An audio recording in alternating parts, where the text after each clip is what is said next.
Welcome, everybody, to another episode of Men and Sex. Today's guest is going to rattle you, shake you from the inside out. And I know that because that's what used to happen when I would engage with this wonderful human being. Been a teacher in my life for over 4 years now and has really shaped the way that I show up in men's work and hugely how I show up in relationship and how I work with both men and women. Teacher, friend, Perri Chase, welcome to the show. Thanks for having me. That's a fun introduction.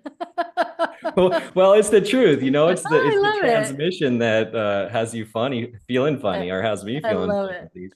Are you feeling funny? No, I was actually reflecting on it of like, wow, I feel my growth in how I feel showing up to do this podcast with you. Yeah, to me, you feel great. Like I can feel you feel really steady and solid and in your body. And yeah, like you're holding. Well, thank you for your Yeah, there you guidance. go. There you go. And I was sharing with Perri before we hopped on here and we got into the story a little bit and she said, "Don't tell it until it's in real time," Well, because I want the real reaction to it. So I it was like, wanted to start with talking about how Perri came into my life. And we'll get into what Perri does and all the different layers and dimensions, and I guarantee you it's worth it. So stick around for where we're going, and we want to build. And I want to build with how I first came into contact with Perri.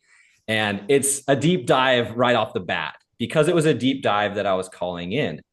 And in my own life, when before Perri just came out of nowhere, I decided I'm going to work on my relationship with money and I'm going to work on my relationship with women, particularly my mother wounds, the pain and experiences with my mom that I haven't faced yet. I had done a lot with my dad and I was like, all right, I'm calling in and work with mom. And boom, Perri came out of nowhere. I you signed up. know, I feel tricked. I thought you were coming in to work on money. You didn't Well, tell me about the mother stuff. Well, they're both together. And so, the money was out front for me. Yeah. And then, I was sharing with Perri that the first portal, which is an experience that she does, was a mother. It was called the mother portal. And it was just like, okay, what's going on here, life? I mean, it's a big topic for everybody. It's a very big topic. And I'm realizing in men's work and my own path Yeah, how it's just the thing. It's the thing when it comes to the way so much of the way that men relate to women.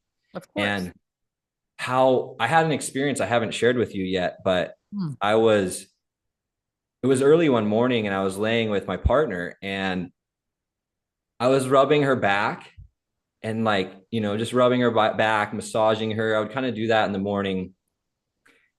And I felt right away in my energy, I was like, oh, I'm trying to get something here. I'm not doing this for her. This is not about taking care of her. I like felt in my energy that I wanted something from her. And that totally comes from the work that I've done with you. So I really want to start the show off with a bang, talking a little bit mother wounds, a little bit of this graspy stuff that men do. Yeah.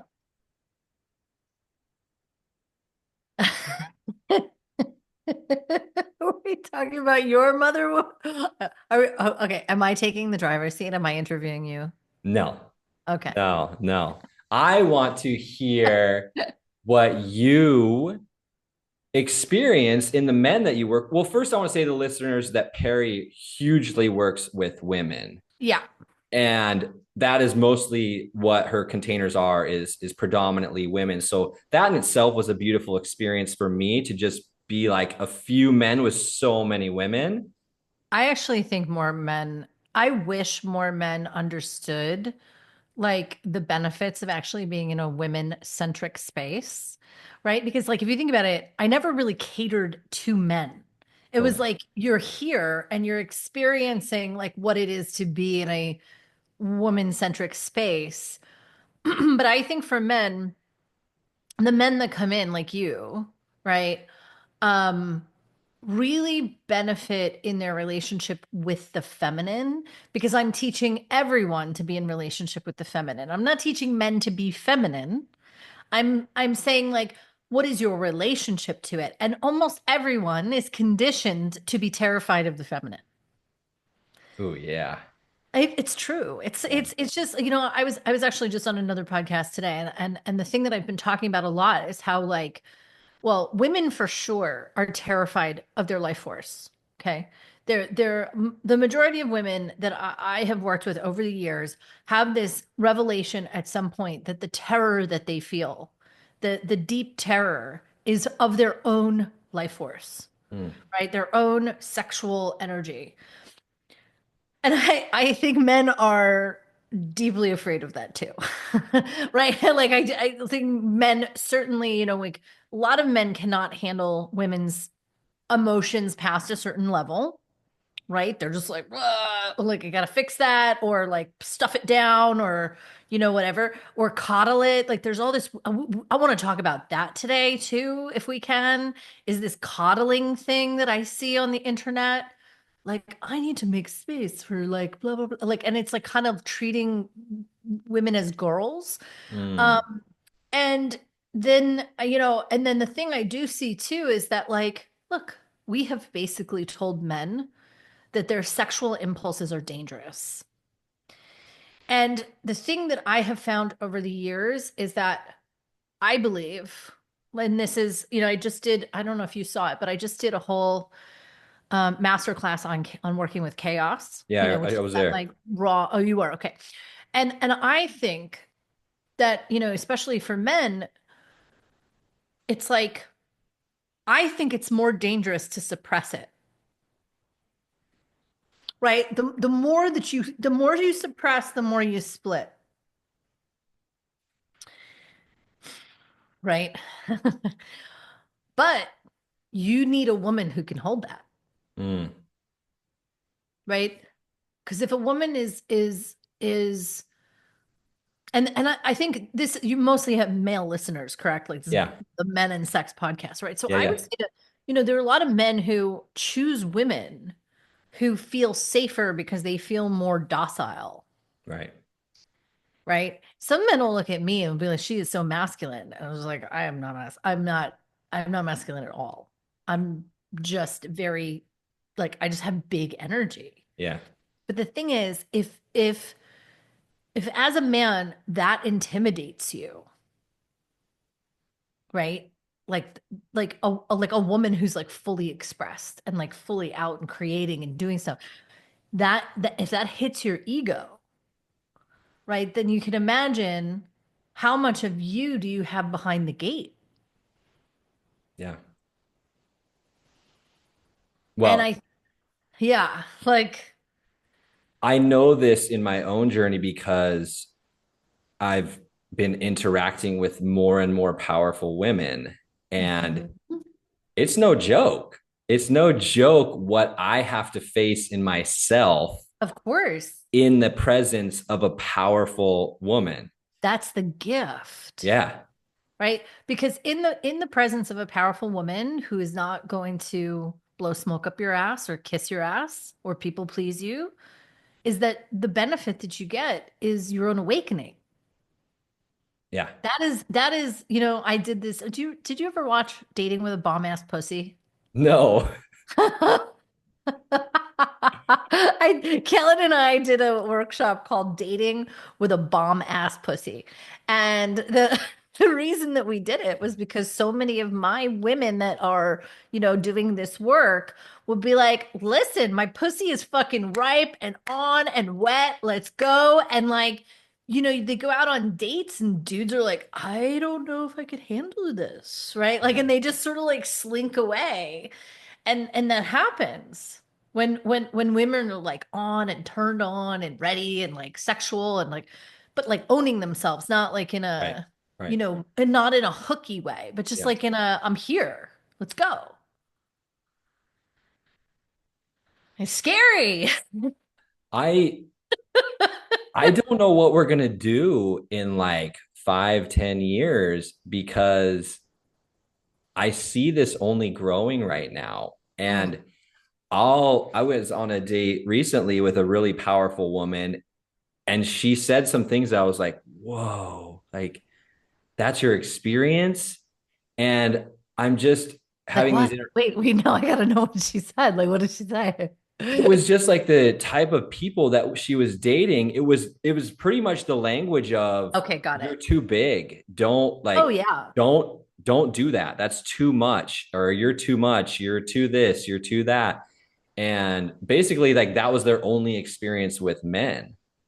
And I keep running into that more and more where it's like women are really showing up right now to clean up the inside. Yep. And I just keep hearing more and more is like, I don't know that the men's side is matching it right now, and it's already a little bit out of balance. Well, the problem that I always come back to is feminism.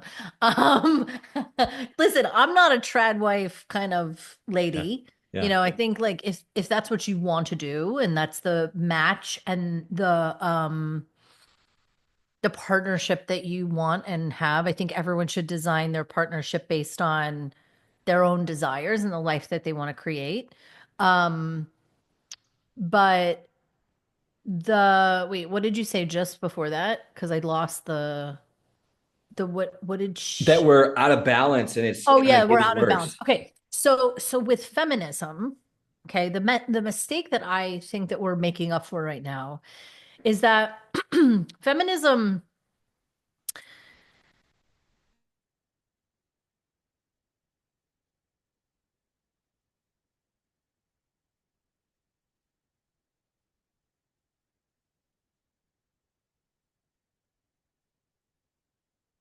ended up being that women like took on more masculine energy and they abandoned the feminine in the process.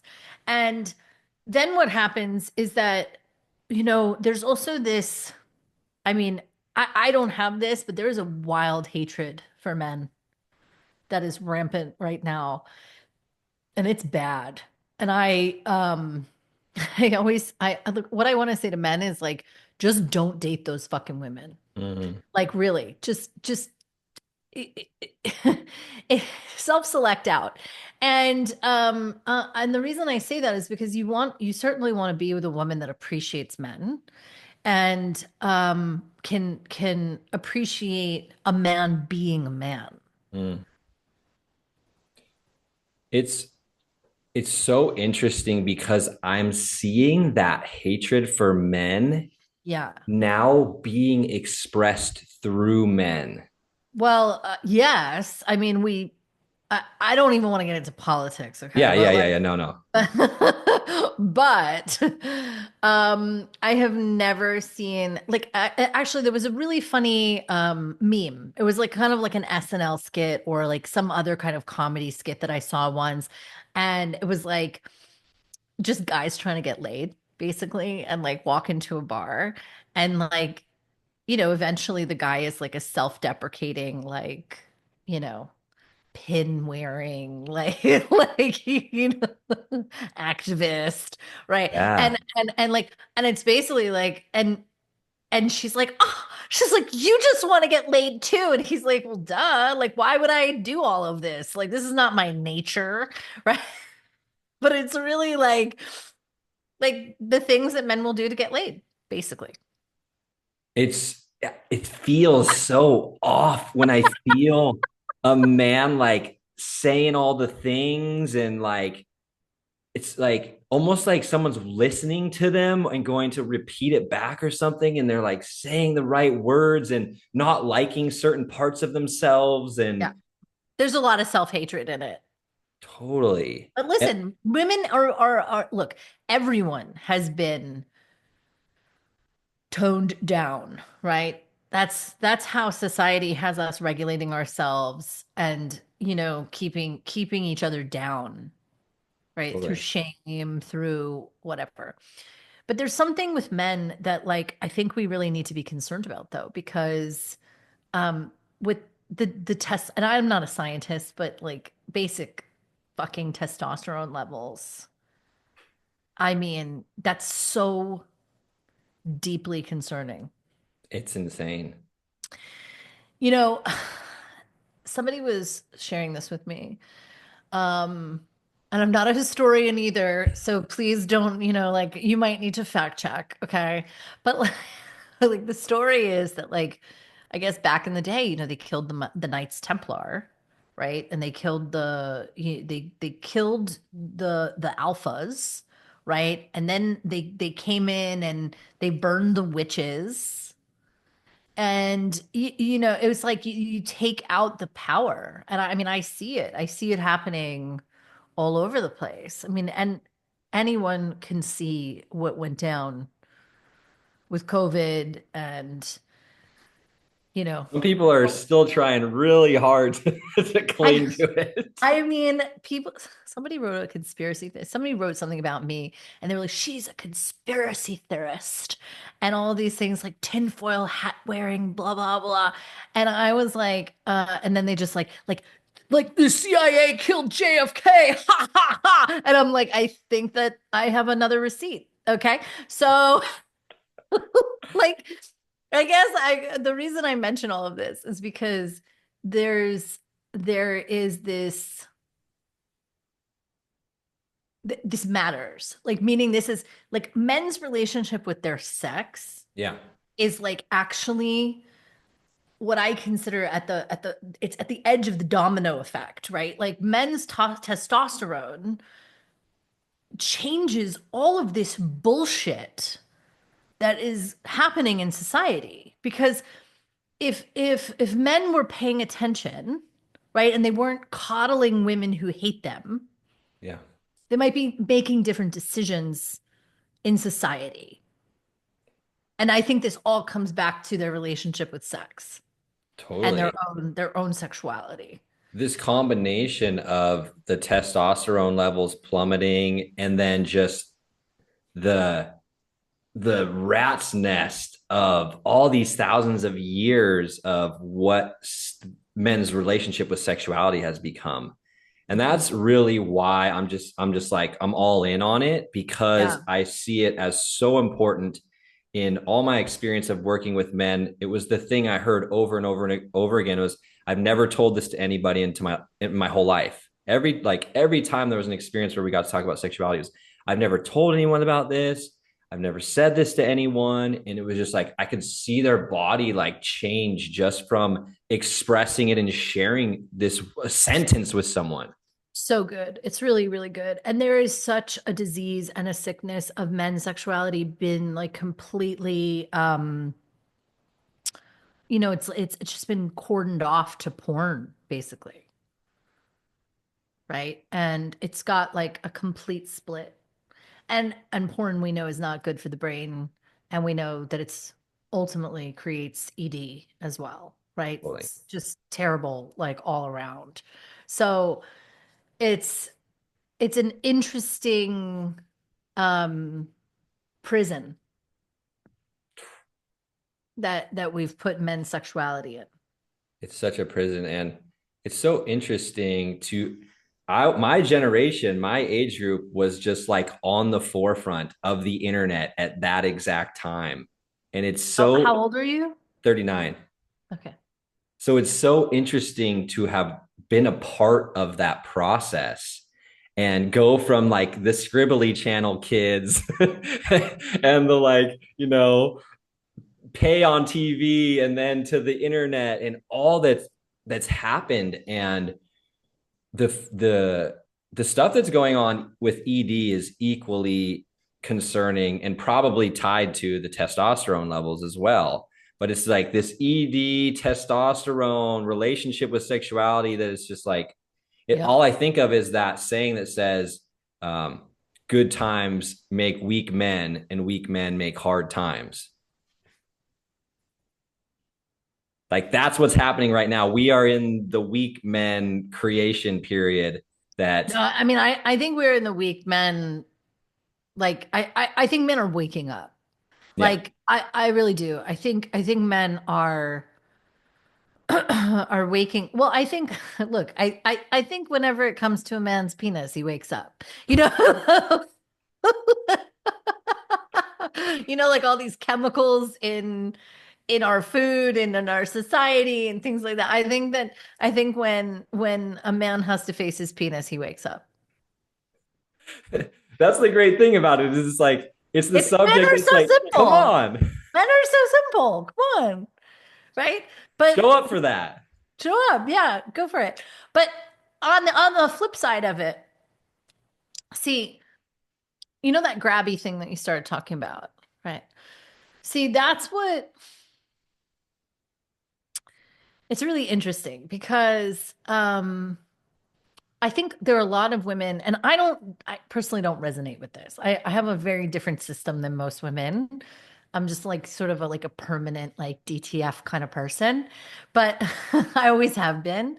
But like that grabby thing, a lot of women find and they can tell, right? And that's when they feel like, oh my God, he's pulling on me. And if you've ever breastfed a child, it kind of feels like that sometimes, where it's like, Oh, I yeah. mean, like I breastfed my child until she was 2 years and 10 months. And there becomes a point when you're like, she is not interested in cuddling with me or anything. She's just Oh, like coming over for booby, right? Like, and there's just like literally, and it's a funny feeling because you're like, oh, you don't want me. You just want boob. Like, and I think that that's what happens for a lot of women yeah, with that grabby thing. It totally. doesn't, it doesn't feel like seduction. It feels like, Mm, oh, you're trying to get something from me in a way that I almost didn't notice. mm. It's not like a courting or a dance or an invitation. It's like, I Well, and you want don't this even thing know from, if it's about you, yeah. right? Is he trying to connect with me or is he just trying to get something, Mm, right?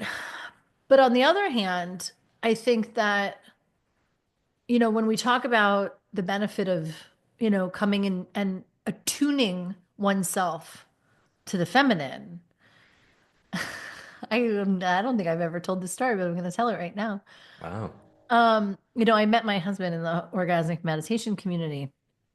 He came to an event that I was running, and he came up to me after the event and started rubbing my shoulders, which people don't. I'm not the kind of woman people just walk up to and touch. So I was like, "What? Who is this?" And I was like really surprised because he was sitting in the front row and all this stuff. But anyway, so long story short, there's a much longer story there. But he signed up to take this OM class, and I was like, we had gone on a date and whatever. And I was like, there's no way I am letting him home with someone else first.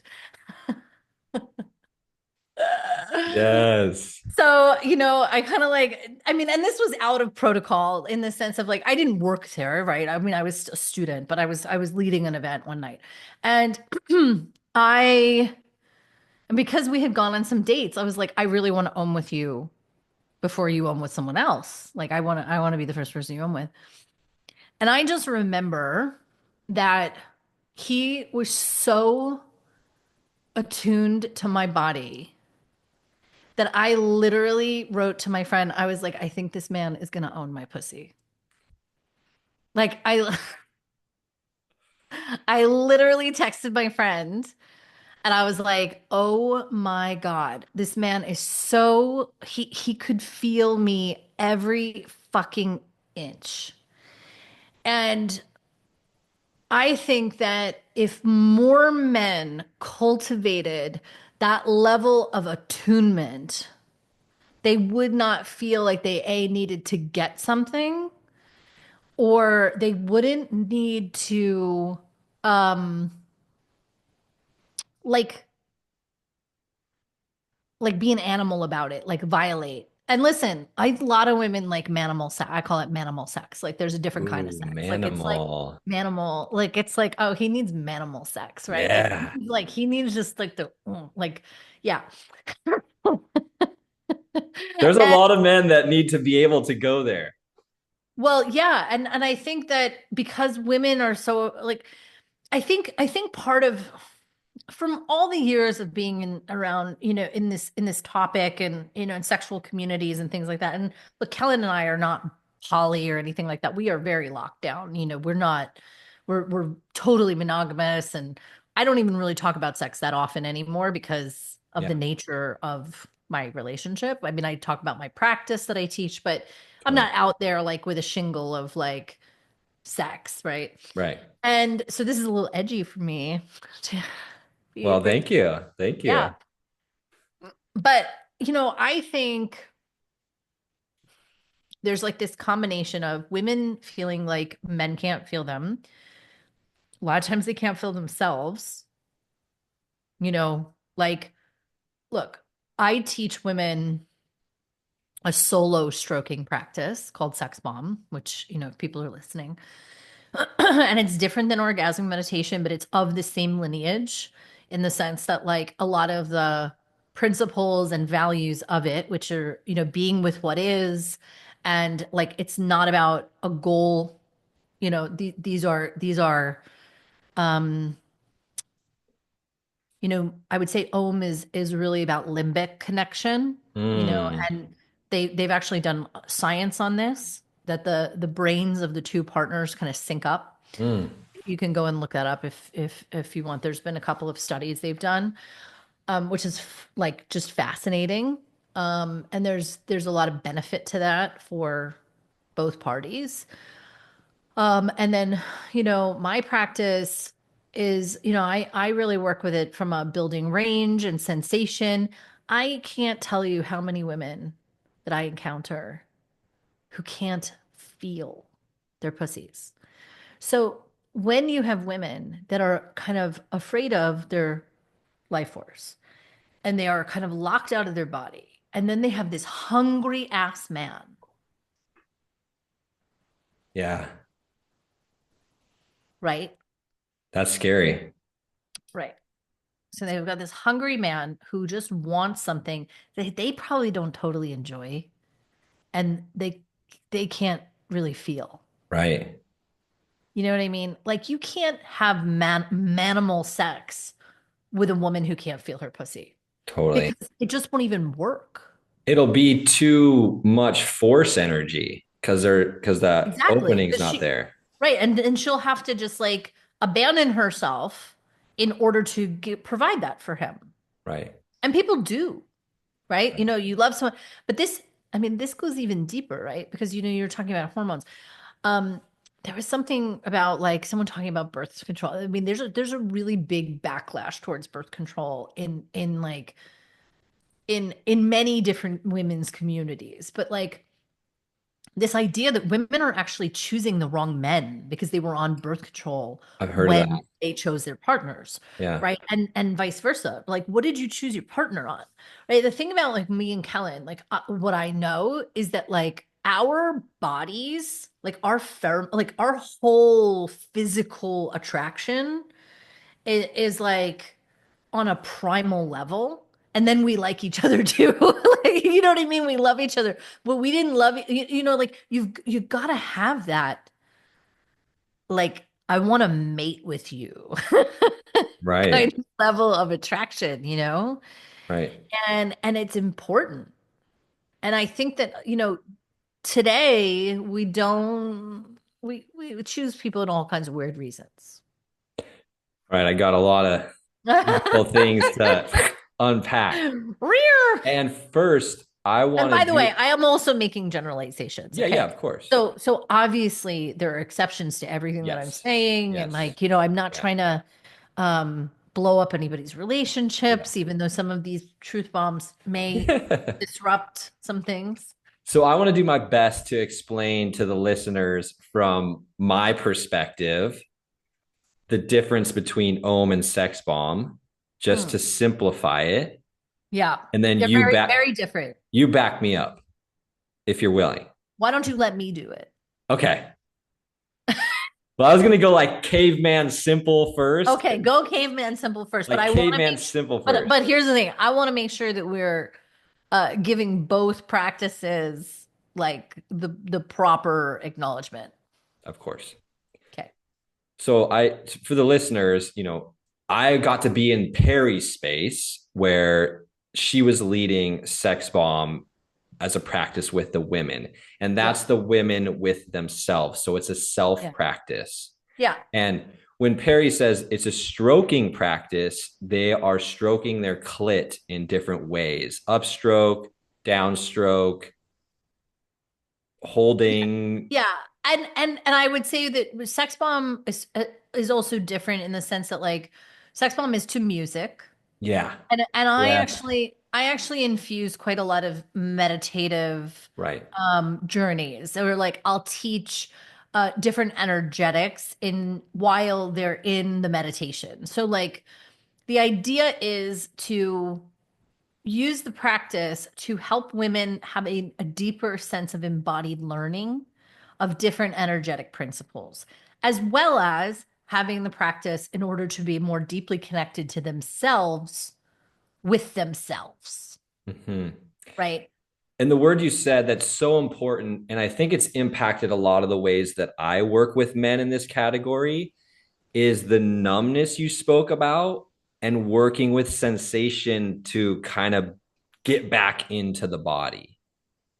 Yes, but not from a forceful way, right? So, Right. like a lot of times, people who are more numb tend to seek out higher intensity experiences, right? Whereas, what I have learned over time, because I didn't necessarily like, because I have such a big system and I don't have, I'm not numb. I've never been numb in that way. I've been numb in other ways, but not sexually. And but what I've had to learn is that like the level of slowness, like we're talking so fucking gentle and slow that the majority of women require is even difficult for them. Mm, Okay? So if you can imagine that most men are working with women or working with like like in a situation yeah, like sexually with a woman who probably is not even clear about her own speed, totally. has a hard time communicating precisely what she wants, in that a lot of women have a hard time actually translating what they're feeling into words, let alone when a man is touching them. Right. It's actually it's a big practice, right? And so, the way that men can help with this is not to coddle women or treat them like they're broken children, which I feel like is one of the major men's paths. Uh, I won't name names, but it kind of like makes me sick anytime I hear it. It's like that. I am here to help her express her heart and hold the space. I'm just like, oh, you've been reading so and so. I understand. I know exactly where that came from. And well, I think there's really something important here that is just kind of connecting in my mind in a strong way, which is men are so used to their sexuality being high intensity, high sensation Mm, because they also have become numb and disconnected from their bodies. I yeah. experienced this a ton myself, and all because of all the porn, because of all the scrolling, it's become so mental and it Well, requires. and men are also very visual. So the whole Right, thing is very mental, right. visual, whatever. Yeah, So yeah, I mean, like in that way, a really good practice for a couple, right, is to like even just breathe together, totally. right? And just like be very slow in like the time and the touch. I think it takes intention. Like sex needs to be a meditation in itself, Totally. right? And it's not just like I need to get this need met. I think a lot of people approach it that way. Oh yeah. And the other thing that I run into so much, and I think this is another huge ingredient that's all stirred in there, is there's so much performance anxiety on the man's side that is getting him in his mind. And then he's like, I'm going to do the right thing. And then I'm going to do Totally. this. And it's like going from the movies that he's watched. And it's Look, like, I think all men experience that. yeah, I don't think there's any man that like doesn't experience that because I think men are very tied in their identity to their sex. Like this is why I was saying, like if a man's penis is at issue, like he's on it. You know what I mean? He's awakened to it. mm-hmm. But Prioritizes it. I also think I think men are also scared to have that channel open. Oh, yeah.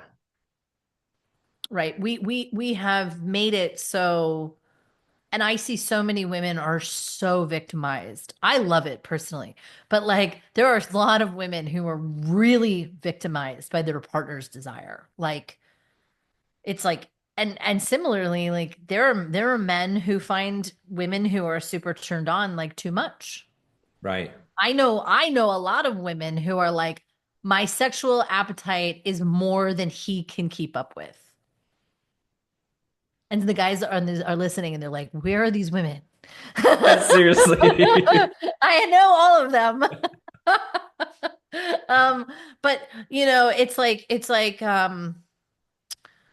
but what I find also is that once when you I think in the embodied consciousness journey, right, which is like what I consider feminine spirituality, like my path, etc., which is like the coming down into the body, right? Like it's like it's ascendance, but it's bringing your soul down here and being in a body.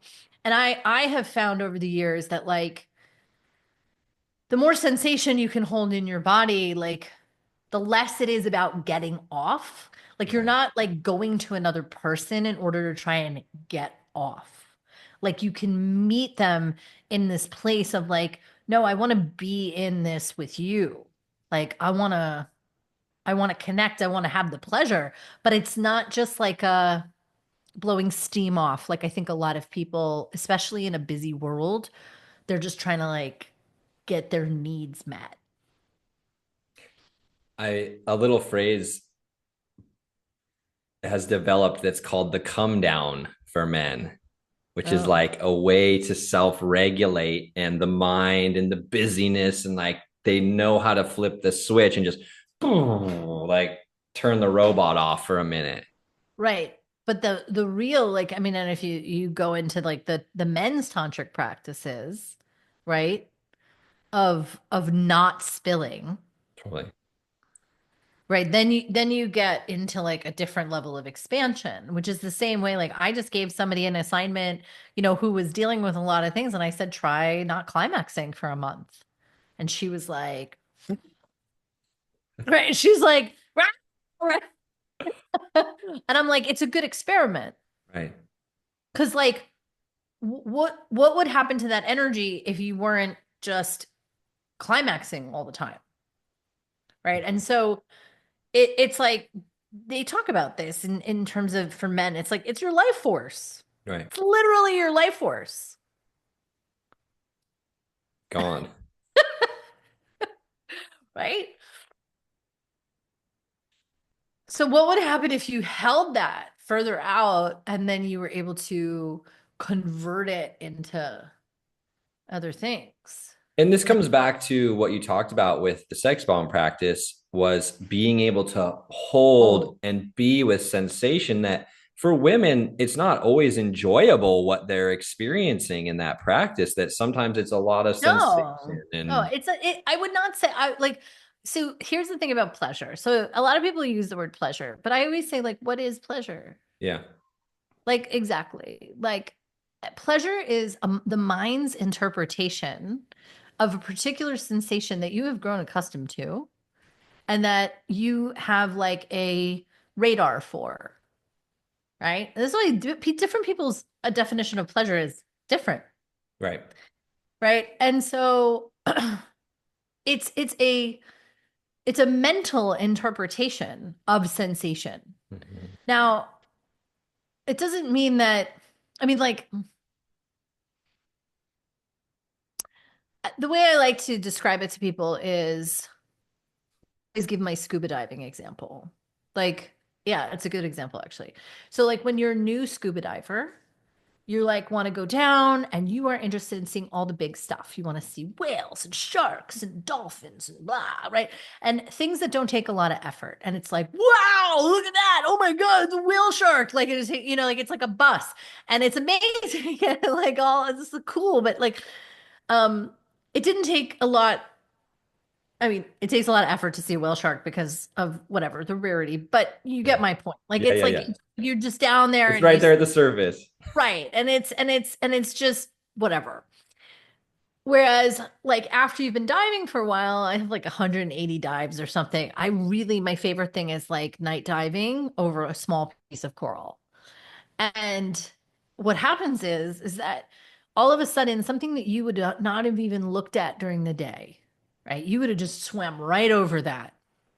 All of a sudden you have this tiny little like world, and then you like have your little flashlight, you're down there with your camera, and you're looking and you're seeing these like tiny little things and little shrimp and little colorful things that you would never would have seen Right.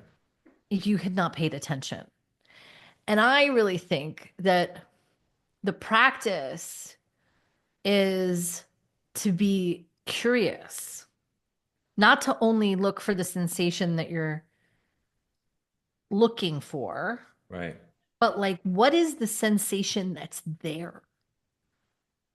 So like a lot of times, and look, obviously I've we do these practices in person, sometimes in my big events and stuff, and I have seen women, like in my Hawaii retreats, things like that, who have been like, I can't feel anything, and I'm like, but you're a pussycat, Mm. like meaning there is a clear like you right.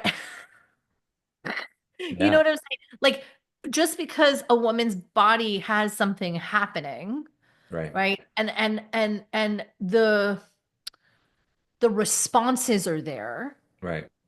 doesn't mean that her mind is connected to it. Totally.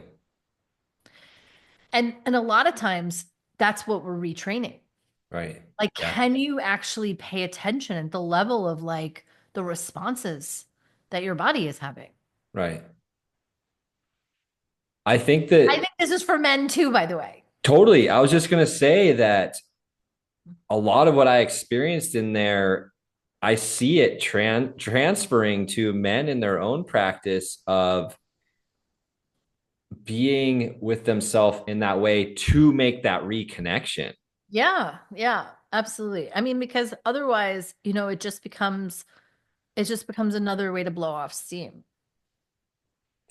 And that's it's there's that I really notice with men that there's that same pumping energy, like you pump the mind with like whatever you watch, the thing that your mind's Yeah, become accustomed to. it's an You extraction. like pump it, and then you kind of my big realization that came to me was I realized that my mind had become the dom of my body, Yeah.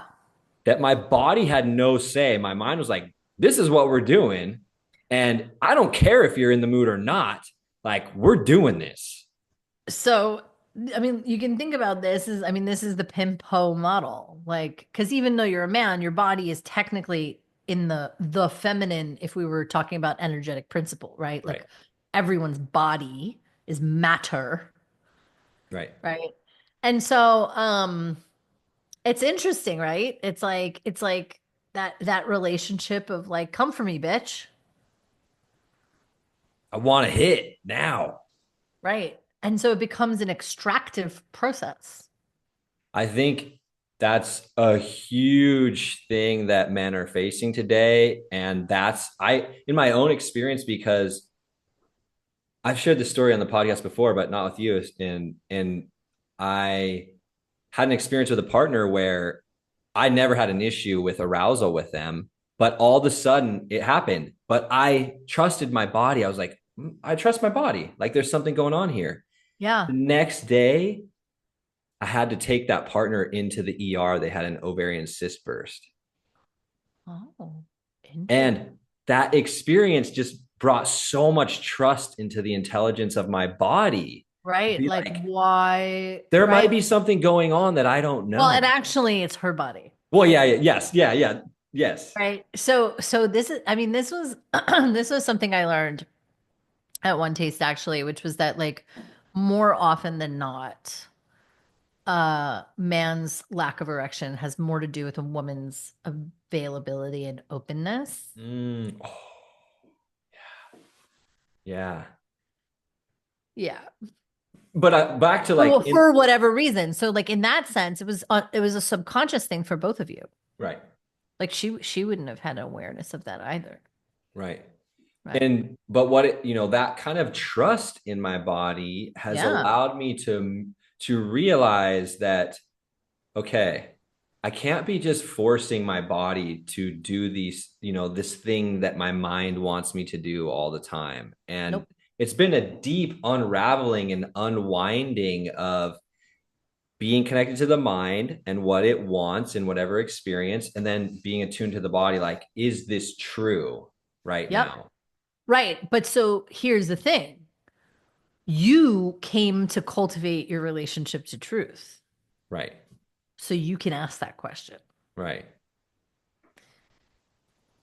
A lot of people who are mind identified would be like, well, my mind says, yes, it is true. That's right, my experience. right. Right. And they would not be able to tell the difference, which is another reason why we cultivate the relationship with feminine, Mm-hmm. is it's an embodied truth. It's not simply a knowledge, like a intellectual truth. I think there's a lot of in there's also when I realized in that dominant role of my mind doming my body in that way, it's like I was crossing boundaries. I Hmm. was crossing my own boundaries. And I think Totally.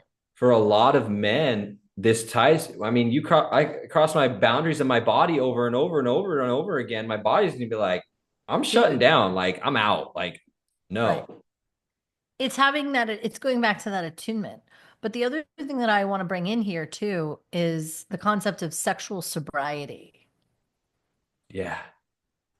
right? And I actually had a fight with Esther Perel in a bookstore at, it was great though. Wait, I'll tell you. So we were at Neil Strauss's book signing of The Game. Is it The Oh. Game? No, The Truth. The Truth. The Truth? The Truth. One of them. I don't know. I don't know. It was like back in like 2015.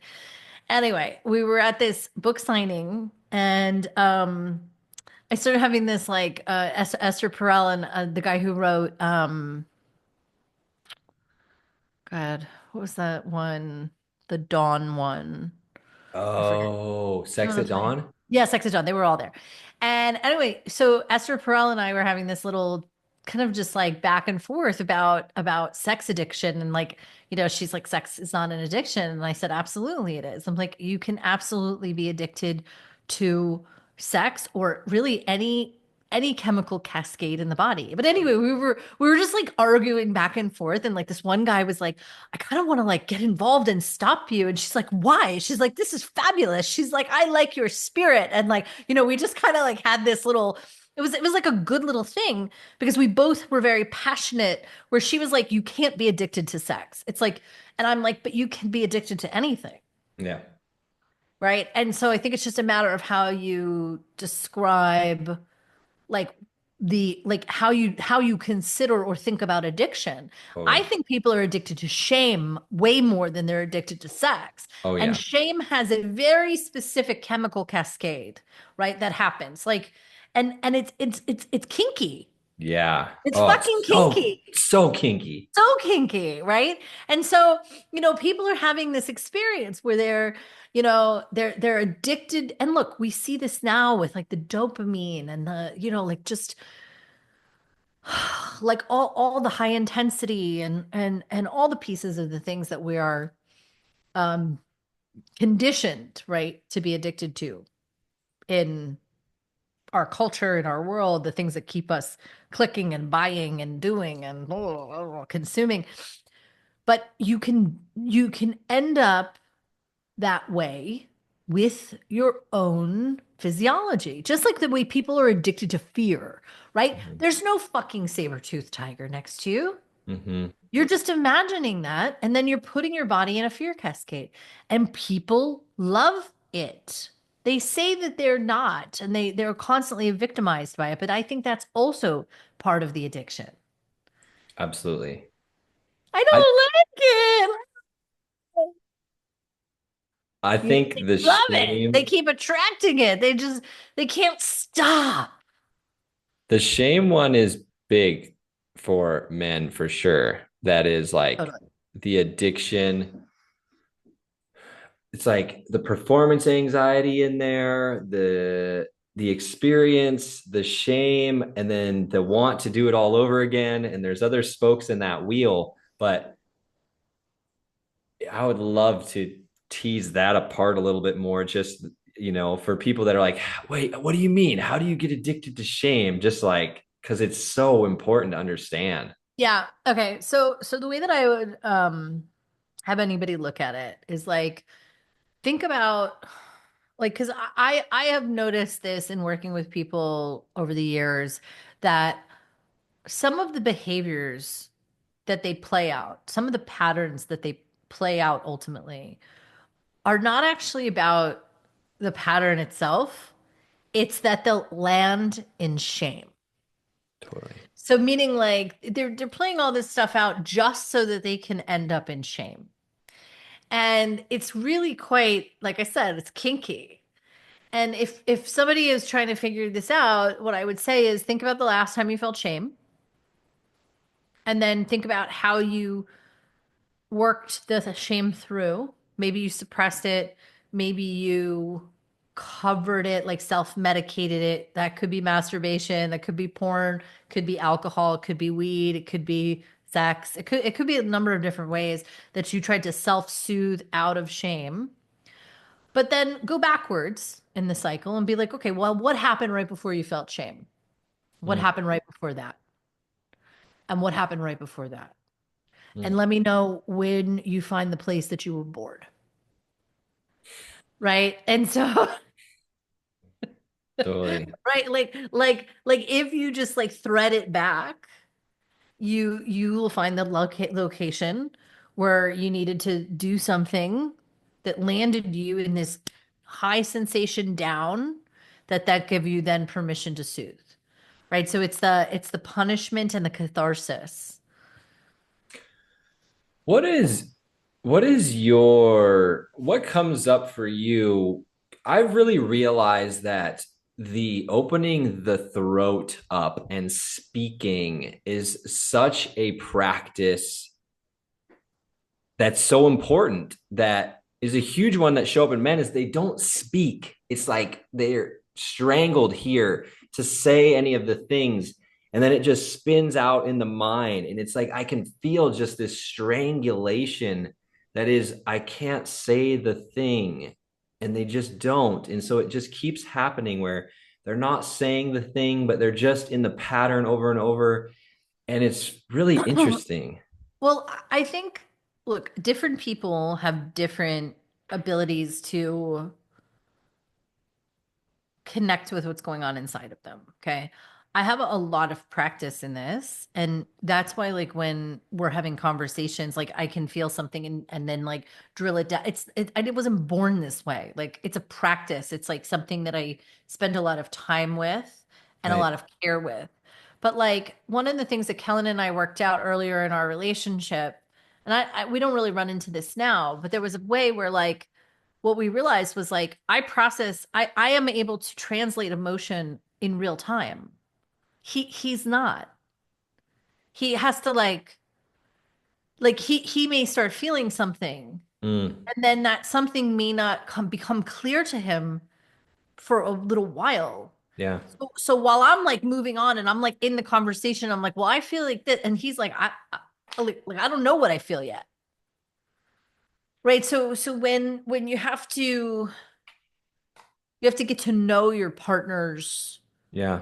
And look, this could be for women too. There's so many. I just had a conversation today about fawning, right? And how women are not honest. So many of them, Yeah. right? And especially in relationships with men, my God, so many women are afraid to lose their partner. They're so afraid to say something that like might cause conflict or cause their partner to leave or things like that, that they are not honest. They're not speaking what they actually want or think or, and that's hard too, right? To be in a situation where you think you're having an honest conversation with someone and they're really lying to your face because they're afraid of disconnection. And I say that in the nicest way possible because we like to, we like to kind of say, oh, but she's so nice. And it's like, no, she's lying.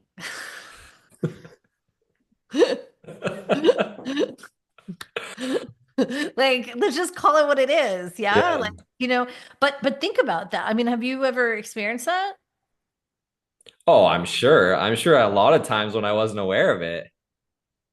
But that's, I mean, that's such a, I think it's one of those potent textures in the relating that is that fawning side. But everyone has to be responsible for their communication, right? Totally.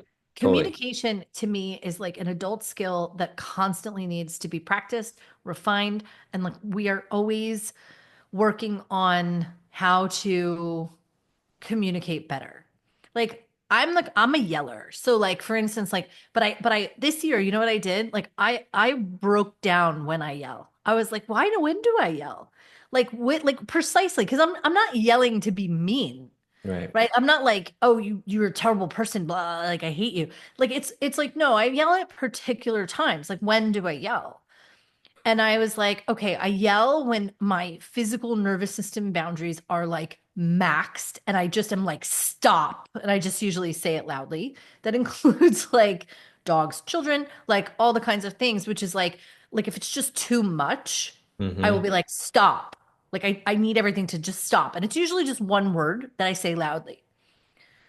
But the other one is like when I feel like someone has not heard me multiple times, right? And I'm like I remember being on a call and I was like, I need to go. I'm like, I can't have this conversation. And it kept going and going. And I'm like, I need to go. And I said it like three times and then I yelled. Mm-hmm. And part of that is my fault because I should have just left. Right. But in trying to have the thing, I was like, I gotta go. And they're like, don't yell. And it's like, well, I needed to go three times ago. Right. Right. And it's like a frustration because what it feels like is like, oh, if I don't make myself louder, you aren't going to hear me. Right.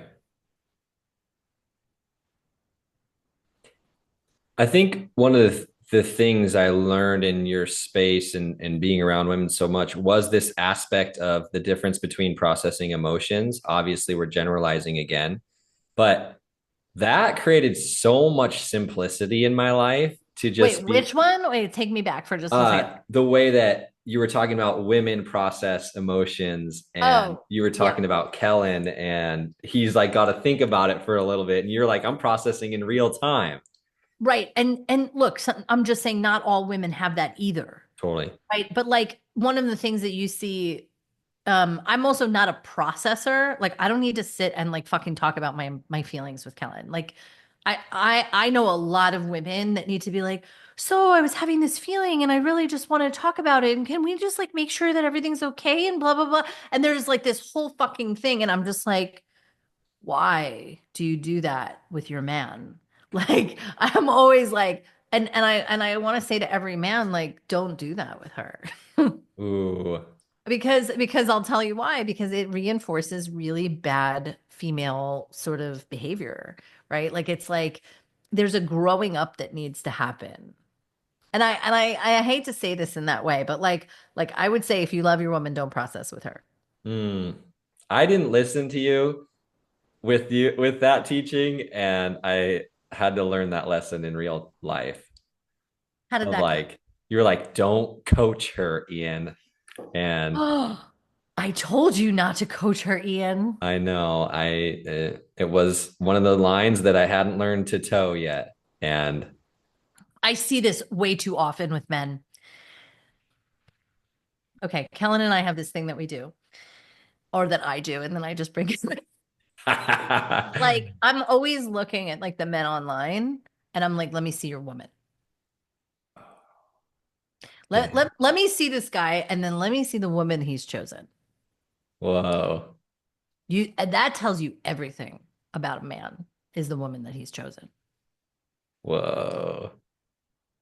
Let me see her embodiment. Hmm. Not her body, her Yeah. embodiment, right? Is she like in that maiden?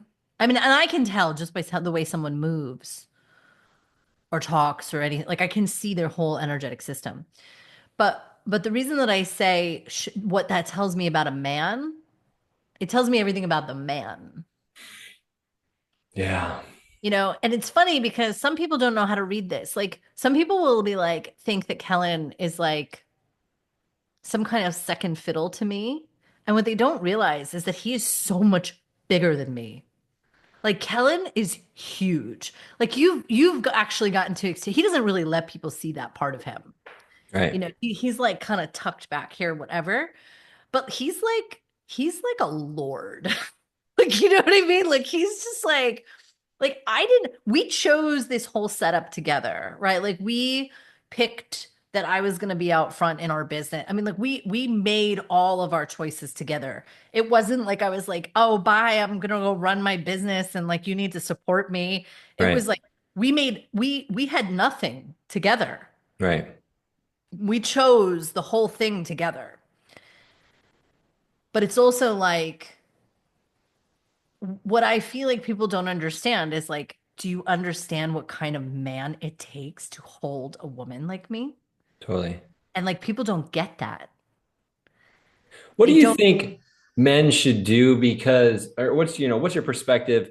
I think so many men are already overwhelmed with like doing it wrong and how to do it better and all these things. And it's in the same realm of addiction to shame, but it's just like piling another thing on of, I need to do this better. I need to do this differently. No, it's not about better. It's about good choices. And here's what I would say is that, if you're listening to this, okay, if you're listening to this podcast, you obviously give a shit, right? If somebody's listening to this podcast, they're Yeah. obviously on a path of like understanding themselves better, of like trying to like this is not a pickup artist Right. uh like strategy podcast. This Right. is like a conversation that's like deep. And Right. so what I want to say is like, are you and your partner both on that journey? Like when I met my husband, he wanted to be on a path of like sexual spirituality and awakening. And I was already deep in that, which by the way, I haven't gone back to tell you what orgasmic meditation is. So we should do that. Yeah, we But will. like when I met him, like we both had the same priorities in our desire for growth and consciousness. Right. And I think this is a spot where, you know, you have to pursue. And then look, if you have a partner for a long time and you're waking up, you got to also trust that you don't need to take them with you. Right. You just do your thing, but that you don't like coddle or cater to them. You ask them to meet you. Like you ask them to step up or step out. In my experience too, the more that I focused on me and I Mm-hmm. had men supporting me, Yep. my partner at the time would shift in ways that all my words, all my coaching, all my I Yep. trying to fix things would never work. But when I focused on myself, when I got support from other men, I was blown away at the shifts that would take place. They seemed magically. I wish more people understood this because I always say to people that relationships are like a mirror and you can really shift a relationship with your own For women, you bring more openness, and for men, you bring more presence. And um, I know for myself that, like, if I really focus on opening myself to my husband, like, the way he treats me changes, Hmm. right? It's like, the more I open, the more love I evoke. And it's beautiful. And I also know that, like, when I'm closed, he's a motherfucker. Yeah. The Right? mirror. Right, exactly. I'm like, oh, Kellen's crunchy. I'm like, oh, I must be closed. I must be bitchy. Right. And it really, really, like, if you can get that, because so many times when people get into those locations, they're like, oh my God, they're such an asshole and blah, blah, blah. And it's like, well, it might be you too. Right. But nobody wants to talk about that.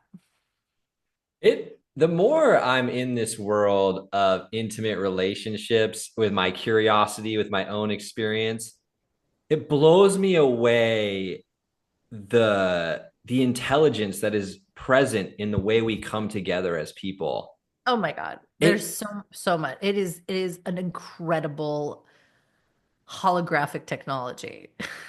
it's just fascinating, even if it's short term, long term, like marriage, life together.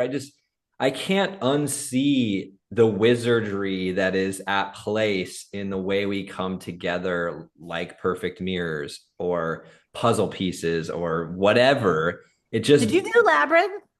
yeah, You did. yeah, Okay, yeah, yeah. yeah. Labyrinth, for those listening, Labyrinth is my relationship uh program to, like, really fucking see yourself. It was great. I loved it. And I didn't listen to a lot of things and had to learn my lessons in real life. But it's okay, because then as you were learning that lesson and having that car accident, you're like, oh, Perry told me not to do that. Yeah, it made the teaching It's even okay. more known. Look, I mean, everybody has their own way of learning. I mean, sometimes you got to hear things and then you go experience it, which is fine. And then you're like, oh, that map actually checks out. I always say this to people, like, in my teachings anyway. I'm always like, look, all of the stuff that I teach, you could go test. Right. There's nothing that I'm teaching that is, like, um not based in something repeatable. Like, meaning you can check out the energetic soundness of what I'm sharing and then decide whether or not you care. Like, like, you don't have to care either. Like, there's all kinds of ways that you can live this world. But, I think if it's you and I learn think the it energetic laws, you fare better. I think it's so important too in the realm of intimacy or sexuality. You do the sex bomb practice. That's the women that's in their own bodies, in their own experience, and finding their own barometer, their own thermostat. And Yeah. Well, I, let me tell you let me give you orgasmic meditation, yeah, because please, I want to just, because that was the original one, and I feel like we should yeah, do it some justice. Orgasmic meditation is a 15-minute partnered practice where the stroker strokes the woman's clitoris, in a specific, very light kind of touch way. And I would say that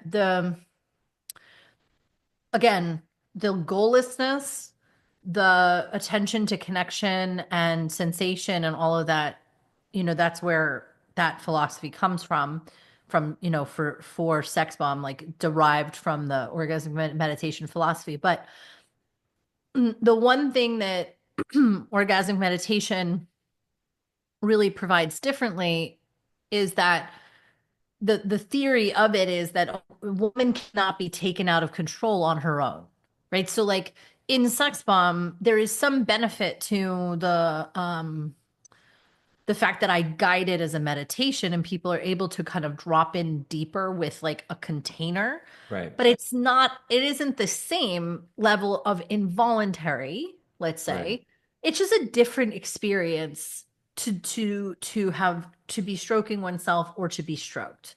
And, I think, I mean, there's look, there's so much benefit to both of them. And for men, people, one of the biggest questions that we always got in the community was like, men would be like, well, what's in it for me? Oh shit. Yeah, that was a big question. I mean, like, and right, because that's that grabby thing. When men are like, so when do I get my cock stroked? They're like, I'm gonna stroke all this pussy and then and it's like, but then the guys who get it, they got it because they were like, no, no, it's like more connection. It's like feeling more in their own body. Like they can actually feel sensation, shared sensation even, Right. right, in doing the practice. And there's really it's really funny because when I first started the practice, I was thinking that this wasn't going to be very intimate. I was like, wait, I can go and like do this practice and get my pussy stroked and I don't have to date someone. I'm like, this is great. Like, I'm thinking like how to avoid intimacy. It's like the Right. most intimate thing ever, right? It's like, sorry, Wrong. wrong. But it's very intimate, but it's also very it's not romantic. You Right. know what I mean? It's Right, right, it's right, right. it doesn't have that romance. It's still a practice. And there's, like you said, there's a connection there. Of course, but it could also, I mean, I think it helps with communication. I think that Om was really good at training women on how to speak what they wanted, right? Because that was one of the things is that women would adjust in the practice. And obviously, when you're stroking yourself, you're not speaking to adjustment, right? But like Right. to be able to be in a practice and have and say to someone, a little bit faster, please, or like less pressure, please, or like Wow. to have to actually speak. That's huge. It's enormous. It's great training. Yeah. Well, that's perfect because I was going to ask you, how could a man bring this into relationship? Not the practice itself, but kind of, Well, I this. mean, why not the practice? I mean, like, I think they're teaching it again. Ah. So I think they're called the Ohm Institute now. So people could always learn it. Um, But I but like just the teaching you gave, which is encouraging the partner to say, hey, communicate really everything you want. And well, I'm and going to, so so the way that men would do this would be like to say, would you like less pressure? Right. So again, this is like a man can take initiative yeah, to, and by the way, some women may be like really blown out by that, right? Like it may be like, so you kind of have to set up a little conversation about it, totally. but um I actually just read a post by someone, I read a lot of posts that people write, and someone actually just said to me, like, I don't remember exactly the context, but she was like, he's the first man that ever asked me before we had sex, like, can I touch you this way or whatever. And she was just like, I can't tell you what that did for me.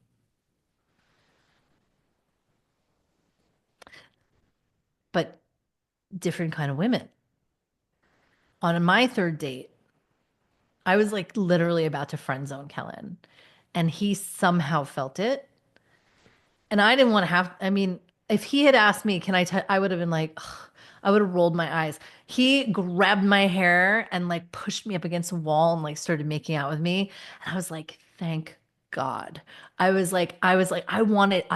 to see that. I needed to see that, like he Yeah, wasn't. But some women, you have to feel your woman, totally. And right? Like I, if a guy asked me that, I would have been like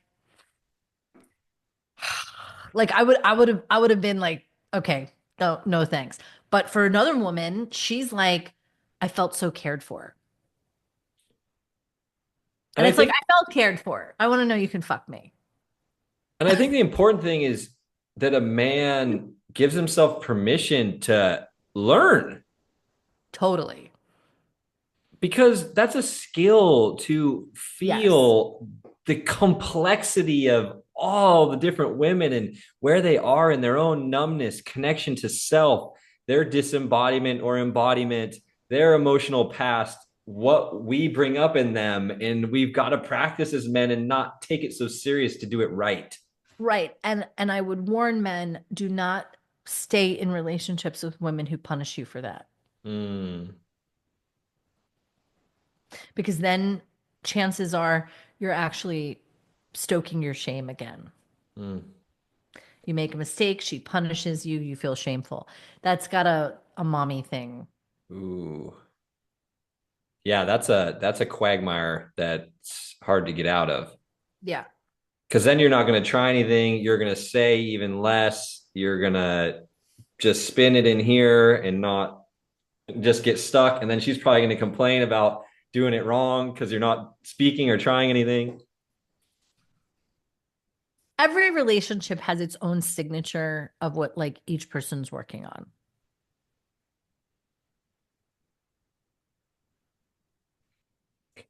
I think that really landed for me in my last relationship was just what, how that partnership really is, of me being me on my journey, them being them on their journey, Yeah. and the beauty of what is exposed from our relating.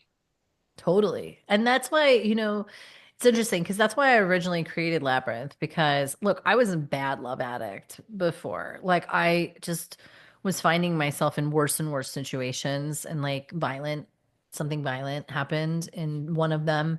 And I was like, wow, like how did I get here? Like as the woman that I am in so many other places in my life, like how did I get here? In this situation. And it was when this is when I say like this emotional and sexual sobriety, right?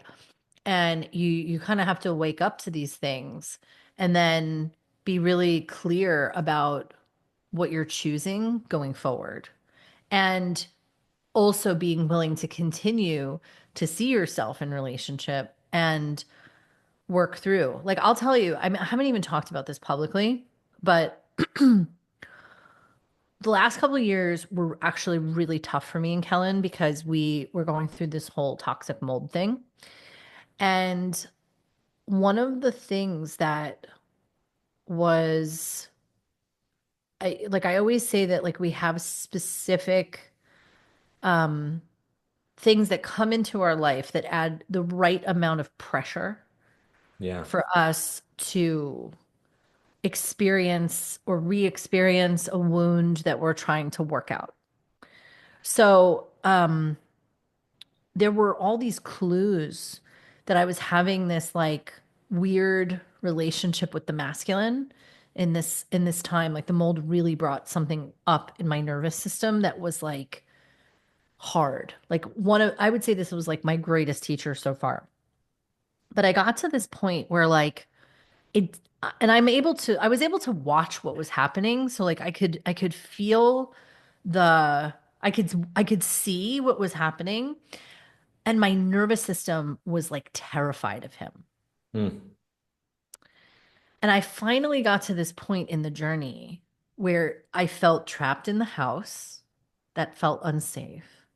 And then I felt scared of him, which, by the way, there's no reason for me to be scared of him. Like, there's nothing going on. Like, there was no, like, but I also had this whole thing where I like lost my shit on him once and that like turned into a whole bunch of things. But, it was a trauma response. And what I realized, and it was around my birthday. And ultimately, what kind of came through in this whole situation was my birth father, I was adopted, had actually, I knew that he had assaulted my birth mother when she was pregnant. What I hadn't really digested was that it was to try to kill me. Hmm.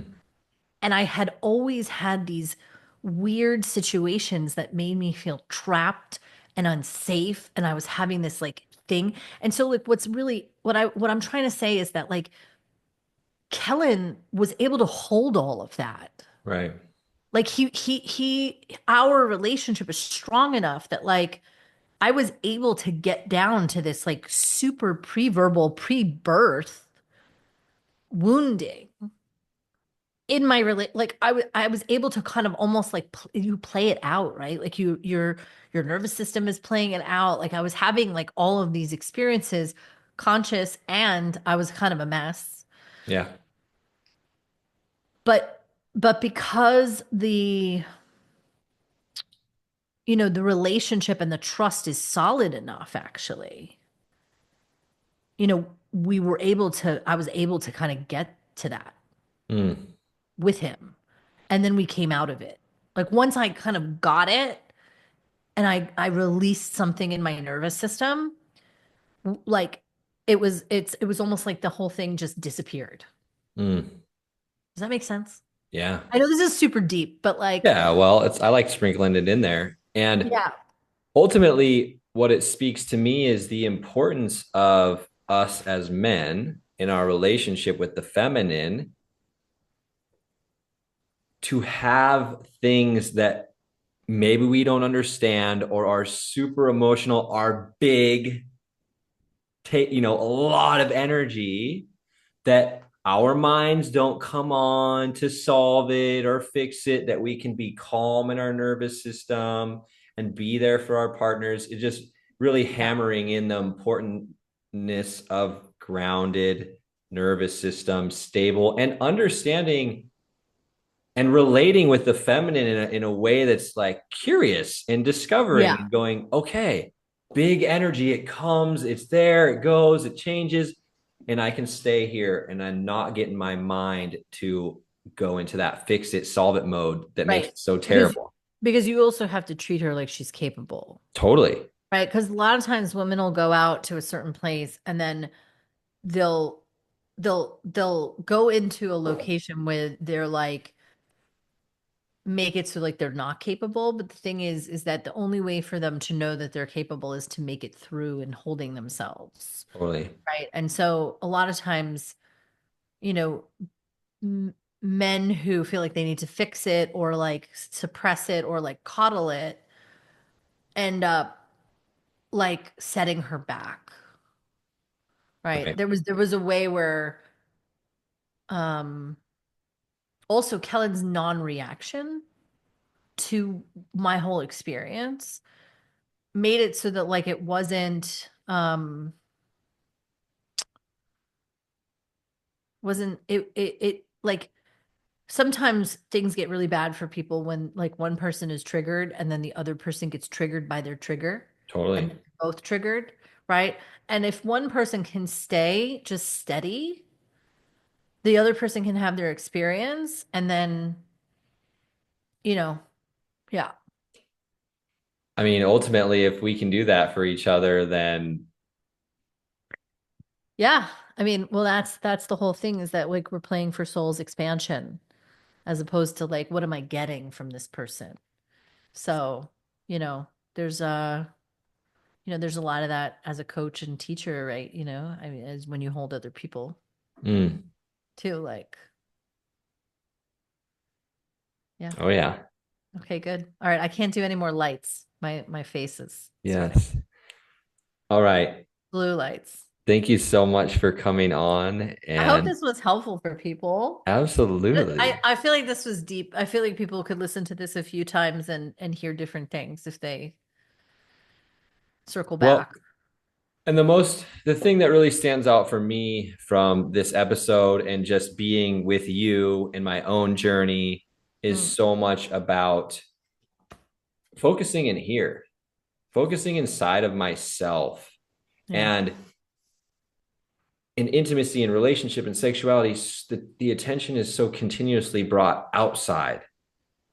And as soon as I started bringing it back here, I mean, the world can do some wild things. And Kellen always said, like being the rock in the storm. I can be Yeah. the rock in some crazy storms It's because I've good. focused on this. Yeah. Well, and you're in your body now. Yeah, Because a lot of times, like in the beginning, I think it was like there's an exit, totally.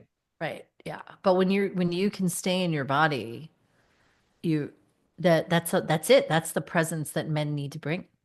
Mm, Like mm. and business just worked itself out once you did that, didn't it? It is. I'm still working through those lessons. Well, listen, that's forever. I mean, there's always more to do. What can the men do with you currently? Do you have anything the men can do with you or So Kellen? Um, we do enroll men now in my upper level program, and they'll get time with me, and they'll get time with Kellen, a couple times a month. I still take men in like my magnet slash devotion membership. So magnets actually, I think something a lot of men would enjoy if they wanted to get a sense of my energetics because it's like where I teach about abundance, and it's a good way to like intro my work. The men who come in and like do my stuff, even though it's not marketed to men, like all my shit is like pink and flowers and whatever. And if you can get over the marketing, Yeah. like the content, like devotion is all energetic mastery. It's just teaching of energetics. And so, like, there's a lot to get oriented to as a man if you are open to watching and learning and being inside of a feminine field, which is, I mean, you can tell them how powerful the field is. It's the medicine. It's It the is. medicine It's itself my to be in Iowa. It's there. like ayahuasca. Yeah, it is. Yeah.